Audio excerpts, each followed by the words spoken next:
कहानियां हमारी जीवन पर गहरा प्रभाव डालती है, लेकिन कुछ कहानियां पढ़कर हम इतने भावुक हो जाते हैं कि अनायास आंसू हमारी आंखों से बहने लगते हैं।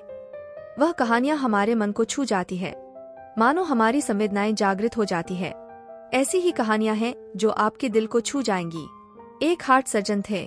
उनके अस्पताल में एक छोटी सी बच्ची का ऑपरेशन होना था क्योंकि उसके हार्ट में खून की सप्लाई सुचारू रूप से नहीं हो रही थी।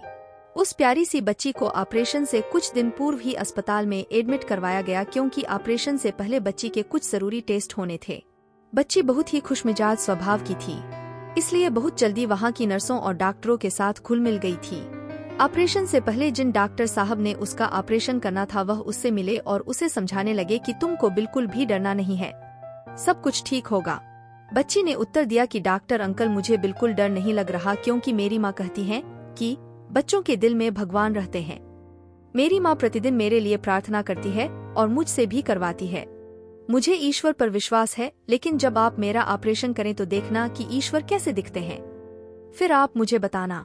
बच्ची की प्यारी प्यारी बातें सुनकर डॉक्टर साहब मुस्कुरा कर चले गए।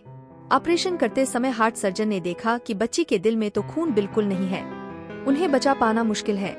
डॉक्टर साहब को तभी बच्ची की कही हुई बात याद आ गई कि आप मेरे दिल में देखना कि ईश्वर कैसे दिखते हैं। उस दिन डॉक्टर ने अपनी अश्रुपूर्ण आंखों से बच्ची के लिए प्रार्थना की कि प्रभु, अब आप ही कुछ कर सकते हैं।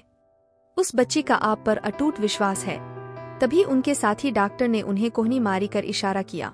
अचानक से बच्ची के दिल में खून का प्रवाह शुरू हो गया था और बच्ची का ऑपरेशन कामयाब हो गया। बच्ची के ठीक होने पर डॉक्टर ने बच्ची से कहा कि तुम्हारे दिल में ईश्वर कैसे दिखते हैं यह तो नहीं देख पाया, लेकिन ईश्वर को की गई प्रार्थना की शक्ति का जो अनुभव मैंने देखा है वो इससे पहले मैंने कभी नहीं देखा था। ईश्वर ने तुम्हारे उस पर किए गए विश्वास को टूटने नहीं दिया।